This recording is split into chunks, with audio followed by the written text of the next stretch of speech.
తెలంగాణ సర్కార్ ప్రతిష్టాత్మకంగా చేపడుతున్న ఇందిరమ్మ ఇళ్ల టవర్ల నిర్మాణానికి సీఎం రేవంత్ రెడ్డి ఇవాళ భూమి పూజ చేయబోతున్నారు. కేపీహెచ్బీ కాలనీలో నిర్వహించే కార్యక్రమంలో సీఎం పాల్గొంటారు.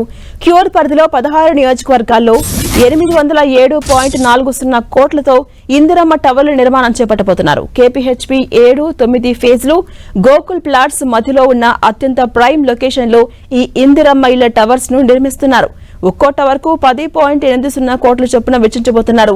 ఇక సంవత్సరంలోగా దీనికి సంబంధించిన పనులు కూడా పూర్తి చేయాలని నిశ్చయంతో ఉన్నారు. ఇక ఫేజ్ 1, ఫేజ్ 2 ఇందిరమ్మ ఇళ్లను ఒకే ప్రాంతంలో నిర్మించబోతున్నారు. 2 టవర్లకు కలిపి 5.87 ఎకరాల భూమిని కేటాయించారు. ఫేజ్ 1 కింద 480, ఫేజ్ 2 కింద 600 ఇళ్లు నిర్మించబోతున్నారు. తాజాగా ప్రభుత్వం నిర్మించబోతున్న ఇందిరమ్మ ఇళ్లకు సంబంధించి టవర్స్ మాదిరి నిర్మించడం హౌసింగ్ బోర్డు చరిత్రలోనే ఇదే మొదటిసారి.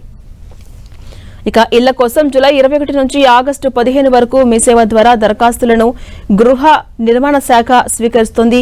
బహిరంగ మార్కెట్లో 30 నుంచి 58 లక్షల వరకు ధర పలికే ఈ ప్లాట్లను అటు ప్రజల సంక్షేమం కోసం కేవలం 6 లక్షలకు మాత్రమే ఇస్తున్నట్టు అధికార వర్గం స్పష్టం చేసింది. ఇళ్ల లబ్ధిదారులకు ఉచితంగా రిజిస్ట్రేషన్ కూడా చేయబోతోంది ప్రభుత్వం. దరఖాస్తు సమయంలో ఎటువంటి కుల ఆదాయ పత్రాలు సమర్పించాల్సిన అవసరం లేదు అని వెల్లడించింది.